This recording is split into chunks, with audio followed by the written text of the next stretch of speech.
Shri Sachidananda Sadguru Sai Maharaj Ki Jai. Chapter 49. Stories of Hari Kanoba, Somdev Swami, Nana Sahib Chandorkar. Preliminary. When even the Vedas and Puranas cannot sufficiently praise Brahma or Sadguru, then how can we ignorant describe our Sadguru Sri Sai Baba? We think that it is better for us to keep quiet in this matter. In reality, the observance of the vow of silence is the best way of praising the Sadguru. But the divine qualities of Sai Baba make us forget our vow of silence and inspire us to open our mouth. Tasteful dishes lose their taste if there is no company of friends and relatives to partake of the dishes with us. But when they join us, the dishes acquire additional flavor. The same is in the case with the Sai Lilamrit, the nectar in the form of Sai Lilas. This nectar we cannot partake of alone. Friends and brothers have to join us, the more the better. It is Sai Baba himself who inspires these stories and gets them written as he desires. Our duty is to surrender completely to him and meditate on him. Practicing penance is better than pilgrimage, vow, sacrifice and charity. Worshipping Hari is better than penance, and meditation on the Sadguru is the best of all. We have therefore to chant Sai's name, think over his sayings in our mind, meditate on his form, feel true love for him in our heart, and do all our actions for his sake. There is no better means than this for snapping the bondage of this sansar. If we can do our duty on our part, as stated above, Sai is bound to help and liberate us. Now, we revert to the stories of this chapter. Hari Kanoba. A gentleman of Mumbai named Hari Kanoba heard from his friends and relatives many leelas of Baba. He did not believe in them, as he had a doubting mind.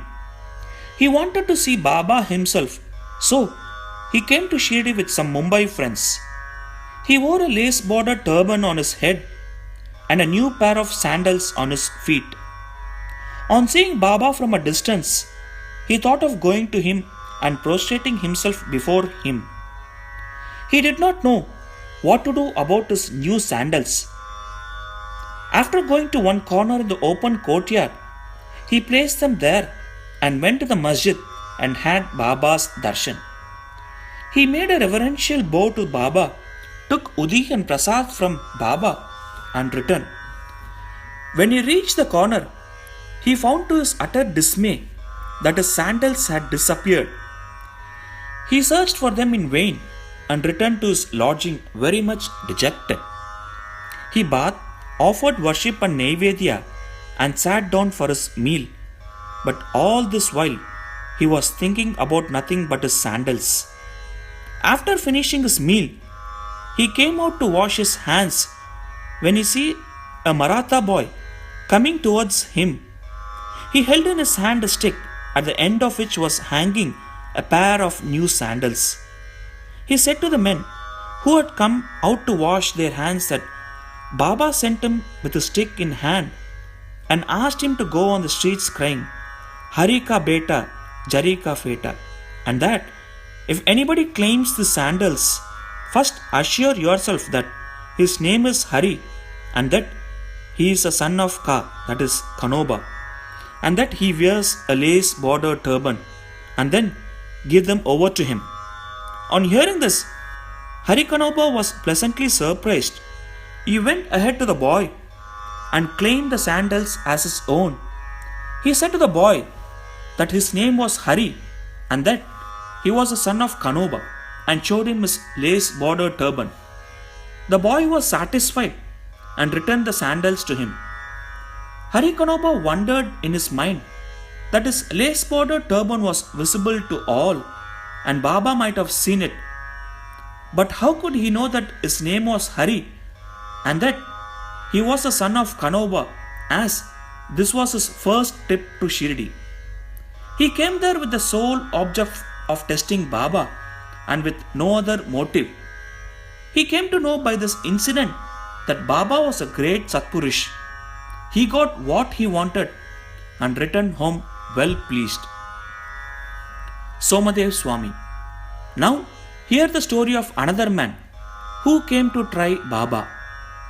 Baiji, brother of Kaka Sahib Dikshit, was staying at Nagpur.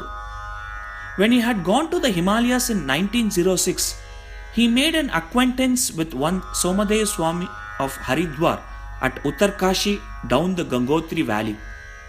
Both took down each other's names in their diaries. 5 years later, Somadev Swami came to Nagpur and was Baiji's guest. There, he was pleased to hear the Leelas of Baba, and a strong desire arose in his mind to go to Shirdi and see him. He got a letter of introduction from Baiji and left for Shirdi. After passing Manmad and Kopargaon, he took a tonga and drove to Shirdi. As he came near Shirdi, he saw 2 flags floating high over the masjid in Shirdi. Generally, we find different behavior, different mode of living, and different outward paraphernalia with different saints. But these outward signs should never be our standards to judge the worth of a saint. But with Somdev Swami, it was a different. As soon as he saw the flags flying, he thought, why should a saint take a liking for the flags? Does this denote sainthood? It implies the saint's hankering after fame. Thinking thus, he wished to cancel his Shirdi trip and said to his fellow travelers that he would go back. They said to him, then why did you come so far if your mind became restless by mere sight of the flags? How much more agitated would you be on seeing the Rath, palanquin, the horse, and all other paraphernalia in Shirdi? The Swami got more confounded and said, no such sadhus with horses, palanquins, and tom-toms have I seen, and it is better for me to return than visit such a sadhu. After saying this, he started to return. The fellow travelers pressed him not to do so, but to proceed.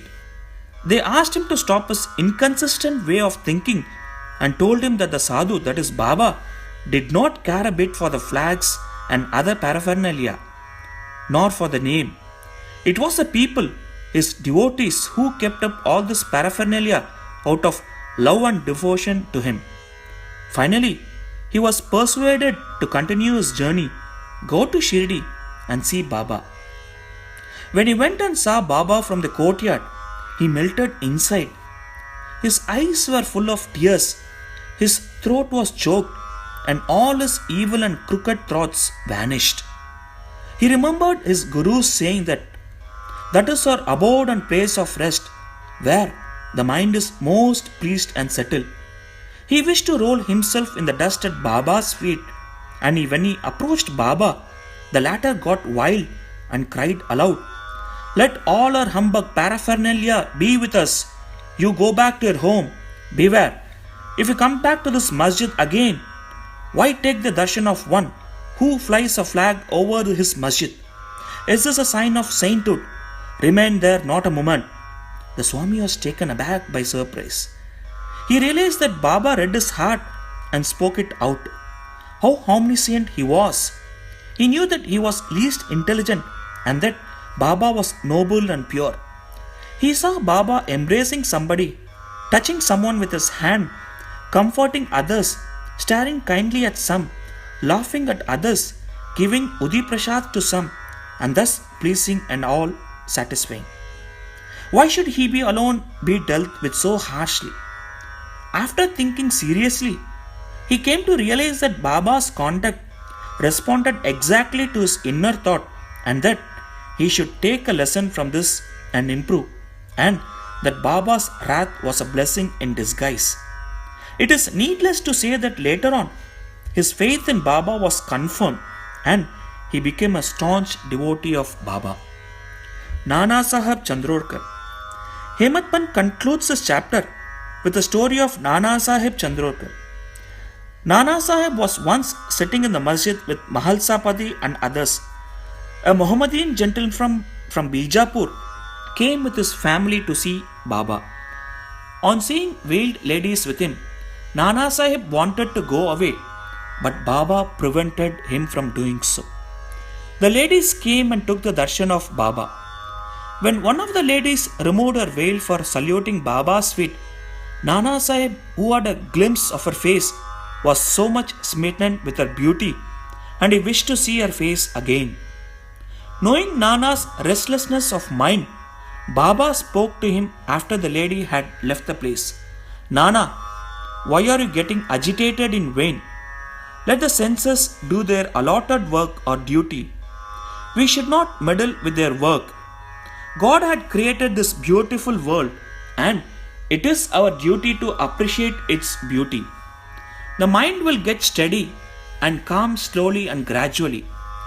When the front door is open, why go back by the back one? When the heart is pure, there is no difficulty whatsoever. Why should one be afraid of anyone if there be no evil thoughts in us? The eyes may do their work. Why should you feel shy and tottering? Shama was there, and he could not follow the meaning of what Baba said. So, he asked Nana about this on their way home. Nana told him about his restlessness at the sight of the beautiful lady, how Baba knew it and advised him about it. Nana explained Baba's meaning as follows: that our mind is fickle by nature. It should not be allowed to get wild. The senses may get restless. The body, however, should be held in check and not allowed to be impatient. Senses run after objects of desire, but we should not follow them and crave for them. By slow and gradual practice, restlessness can be conquered. We should not be swayed by the senses, though they cannot be completely controlled. We should curb them rightly and properly according to the need of the occasion. Beauty is a subject of sight. We may fearlessly look at the beauty of objects. There is no room for shyness or fear. Only, we should never entertain evil thoughts. Making the mind desireless, observe God's works of beauty. In this way, the senses will be easily and naturally controlled, and even in enjoying objects, you will be reminded of God. If the outer senses are not held in check, and if the mind be allowed to run after objects and be attached to them, our cycle of births and deaths will not come to an end. With Vivek as our charioteer, we will control the mind and shall not allow the senses to go astray. With such a charioteer, we reach the Vishnupada, the final abode, our real home, from where there is no return. Bow to Sri Sai, peace be to all. Sri Satchidananda Sadguru Sainath Maharaj Ki Jai.